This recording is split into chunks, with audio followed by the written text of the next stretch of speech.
राम राम। हम नरेश मिश्रा IBC 24 से हैं और इस समय आप देख रहे हैं IBC 24 को डिजिटल प्लेटफॉर्म खबर विभाग।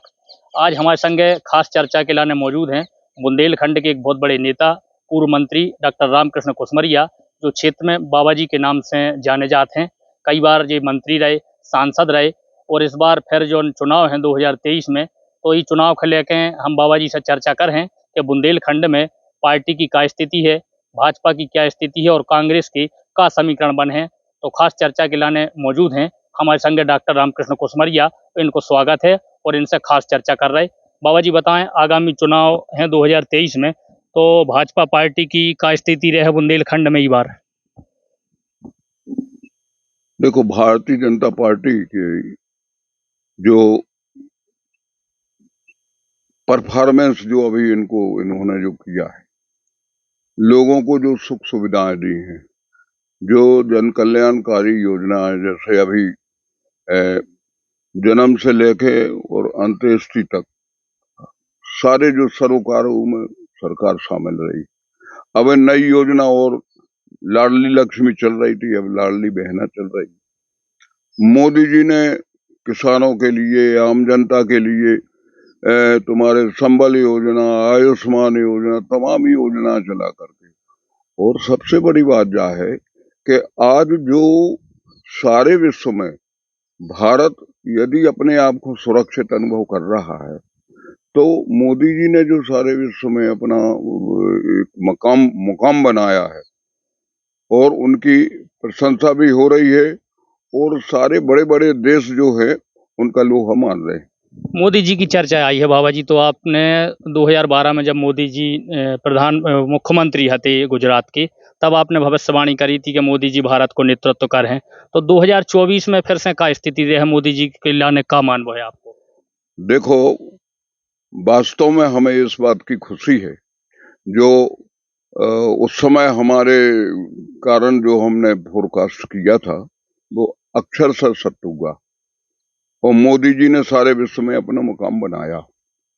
और जो हमने उनसे कहा था कि हमारा देश विश्व गुरु के रूप में जाना जाएगा, और आज जो स्थिति है देश की, एक विकसित देश के रूप में हमारा देश बढ़ रहा है। मोदी जी के नेतृत्व में फिर सरकार बनेगी, इसमें दो मत की बात नहीं है। क्योंकि जो उन्होंने वादा किए थे, एक तो कश्मीर में जो लगातार आतंकवादियों का एक घर बन गया था और वहां पर जो हमारी सेना थी उसके ऊपर पथराव होते थे, ये होता था। आज धारा 370 हटने के कारण और अलग जो है लेह जो है लद्दाख अलग राज्य बनने के कारण वहां जो है विकास की शुरुआत हुई है। लोगों में अपने आप में ये विश्वास हुआ है कि हम सुरक्षित हैं, तो इसका एक अच्छा संदेश दिया एक तरफ ये। दूसरा, हमारे प्रदेश के भीतर जो मुख्यमंत्री जी है, इनने लगातार जन कल्याणकारी योजना चलाई। अब आप ताजुब करोगे, यानी अभी तक जो जन्म से लेकर और अंत तक की जो योजना थी वो तो ठीक है, उन्होंने तीर्थ दर्शन भी, अब तो वो हवाई जहाज से तीर्थ दर्शन कराने की योजना बनाई उनने। फिर जी, प्रदेश की बात करें कि अपन को 2023 में जो चुनाव है भाजपा को, तो बुंदेलखंड में कितना प्रभावित कर हैं जो योजनाएं नई नई लागू करी मुख्यमंत्री जी ने? ऐसा है, देखो, युद्ध तो युद्ध होता है और हमें कहीं भी अपने आप को मान लो वो नहीं, बहुत मेहनत के साथ संघर्ष करना पड़ेगा, ऐसी स्थिति है। और जीत तो होना है, इसमें दो मत की बात नहीं, लेकिन बहुत संघर्ष के साथ हमें बहुत सोच समझ के हमें लोगों को फील्ड में उतारना पड़ेगा और तब जा करके हम इसको विजय हासिल कर सकते हैं। बाबा जी, आप 40-50 सालों से बुंदेलखंड की राजनीति कराता रहे, कई विधानसभाओं की आपके न चुनाव लड़े, संसदीय क्षेत्रों में आप सांसद भी रहे हो। का ऐसे मुद्दा हैं अब जो कमी है बुंदेलखंड में, खास मुद्दा कछु जो नहीं चुनाव में प्रभावित कर है या आपकी पार्टी को विकास को एजेंडा रहे हैं, सो का रहेगा वो? जो जो पलायन जो है ये बहुत खतरनाक समस्या है पूरे बुंदेलखंड में। पलायन रोकना जरूरी है।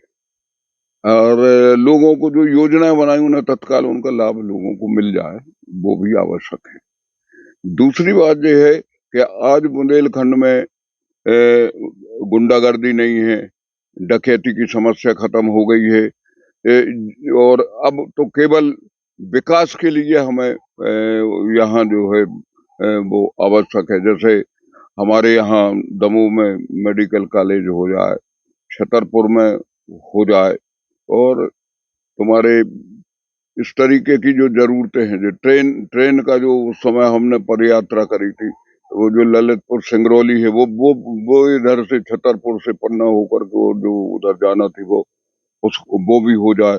तो केंद्र की भी योजनाएं रेल से संबंधित, और जो अभी अटल जी के समय जो उन्होंने केन बेतवा लिंक परियोजना शुरू करी थी, उस पर जल्दी काम हो जाना चाहिए। उसको आश्वस्त कर दे कि वो काम तो हो रहा हो, शुरुआत है, उसकी स्वीकृति हो गई, सब हो गई, लेकिन ये सब जमीन पर उतर जाए तो लोगों को बहुत राहत मिलेगी, ये भरोसा उनको बन जाए। हमारे यहाँ जो है जो दमोह है, और तुम्हारा ये छतरपुर है, पन्ना है, ये पन्ना, ये एक कृषि विश्वविद्यालय की आवश्यकता है, क्योंकि ये खेती वाला इलाका है। इसलिए दमोह पन्ना में बुंदेलखंड के बीच में कहीं जहां उन्हें उचित लगता है, एक कृषि विश्वविद्यालय की आवश्यकता है। बाबा जी, आप लगातार चुनाव लड़ाता है, बुंदेलखंड के एक बहुत बड़े वर्ग को नेतृत्व कराता है हो। 2023 के जो फिर से चुनाव आ रहा है, आपको क्या लग रहा है, आपको पार्टी जैसे मौका दे है तो क्या स्थिति रहे है बुंदेलखंड में, कितनी सीटें आप लीड कर हो, कितनी प्रभावित कर हो, क्या देखो, मान ऐसा है, बुंदेलखंड के भीतर 10-11 सीटें ऐसी हैं जिन पे हम अवसर है, यानी 20-20, 25,000, 30,000 वोटर जो है, हम इधर के उधर हमारे कहने मात्र से लोग करते हैं, और ये प्रमाणित भी आपने देख भी लिया, हो भी गया। मेरा ये कहना है कि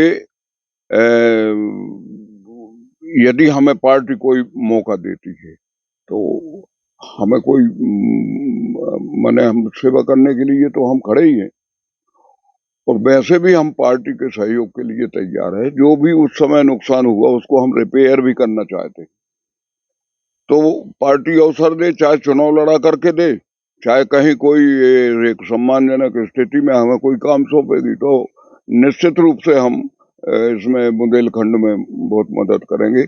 और बुंदेलखंड के अलावा भी कई ऐसे जिले हैं जहां पर हम बीजेपी की मदद कर सकते हैं। अपने गृह क्षेत्र की बात करें, आपके हटा विधानसभा की, तो लगातार 20-25 सालों से 4-5 पंचवर्षीय से भाजपा जीतत आ रही है। तो अब एक बार 2023 में फिर से भाजपा और कांग्रेस के बीच में टक्कर रहे का मान वो है, आपको कौन से ऐसा मुद्दा हुज्जे और कौन सी विकास की कमी रह गई हटा विधानसभा क्षेत्र के विषय में का जानकारी दे बस। अब हटा क्षेत्र के लाने उम्मीदवार के ऊपर डिपेंड है। विकास के काम जो सब जैसे सब जगह हो रहे, यहाँ भी हो रहे, हटा में भी हो रहे, बड़ी बड़ी पुल पुलियां सड़कें सब जो कुछ बनना थी वो बन गई। और अब एक और बुंदेलखंड में विशेष रूप से, जैसे ये जो हमने उस समय सर्वे कराया था वो ट्रेन का, तो वो यदि बांदकपुर से कुंडलपुर होती हुई और इधर पन्ना के लिए वो हो जाए, एक मड़िया दो साइड। भाजपा सरकार की एक बहुत महत्वपूर्ण योजना एंड टाइम पे लॉन्च करी हुआ, मतलब मुख्यमंत्री लाडली बहना योजना का मान वो चाहत जब बुंदेलखंड की कितनी सीटों में प्रभावित कर है, कहाँ तक कारगर हो जब पार्टी के लाने कितनी मदद कर है, का ऑक्सीजन दे है।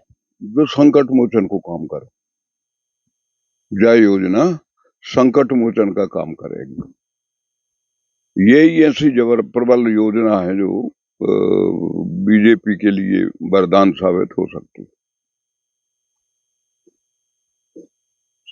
बाबा जी, मध्य प्रदेश में आपकी भाजपा सरकार अब जन आशीर्वाद यात्राएं चला रही हैं, जगह जगह जन आशीर्वाद यात्रा रथ चला रहे, बड़े बड़े नेताओं को लीड कर रहे, का मान वो है आपको जन आशीर्वाद यात्रा को कितना फर्क पर है अपने बुंदेलखंड में? जन आशीर्वाद के कारण प्रसन्नता भी है, और लोगों को देश में और बाहर जो हमारा परफॉर्मेंस है, देश के भीतर है और इस प्रदेश के भीतर जो है, ये सारी जो योजनाओं का उस दौरान लोगों के सामने ये सारी चीजें आ भी रही हैं। तो लोगों को एक तो जानकारी भी बढ़ रही है कि बीजेपी क्या कर रही है, दूसरा लोगों को प्रसन्नता है कि यदि बीजेपी आएगी तो आगे चल के और बहुत अच्छा होने वाला है, ये लोगों को है भरोसा है। बस इतना है कि ये सबका सामंजस्य करें, सबका सहयोग लेवे और सबका साथ लेकर के बढ़ेंगे तो निश्चित रूप से इसका बहुत अच्छा असर। बाबा जी आप केंद्र में कृषि मंत्री भी रहे, भारत सरकार ने अब G20 को आयोजन भी करो है दिल्ली में, ई को लेके आपकी क्या प्रतिक्रिया है, कहाँ तक जो भारत के लाने अच्छो सिद्ध हो जो G20 समिट?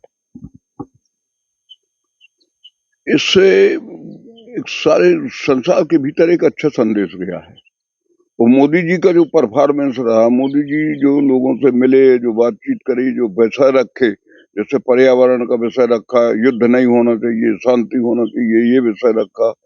और आज लड़ने का समय नहीं है, आज सबको मिल करके विकास करने का समय है, ये सारी बातें जो उनने रखी है। दूसरी सबसे बड़ी बात पर्यावरण की उनने रखी है। आज जो ये सब जो पिछले बार जैसे कोरोना आया था, ऐसी कई बीमारियां जो है, तो उस दृष्टि से भी और देशों में सारे संसार के जो देश हैं उन सब में एक अच्छा वातावरण बनने का एक जो है इस G20 से जो है संदेश गया है।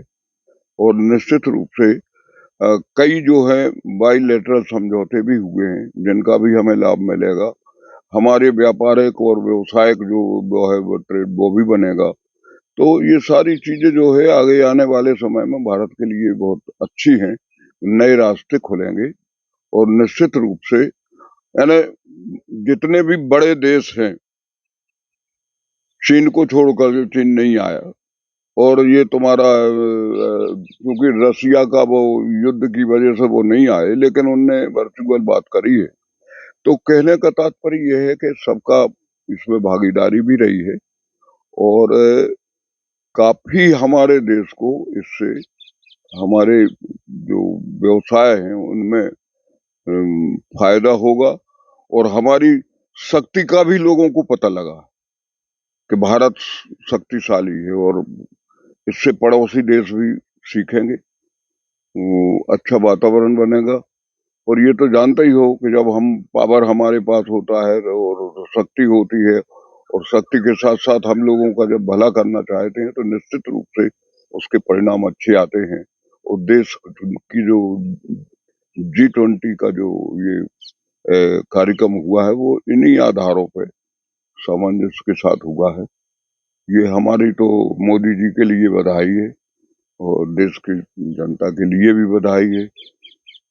सारे बुलाए गए सब देशों ने इसमें भाग लिया, ये हमारे लिए गौरव की बात है।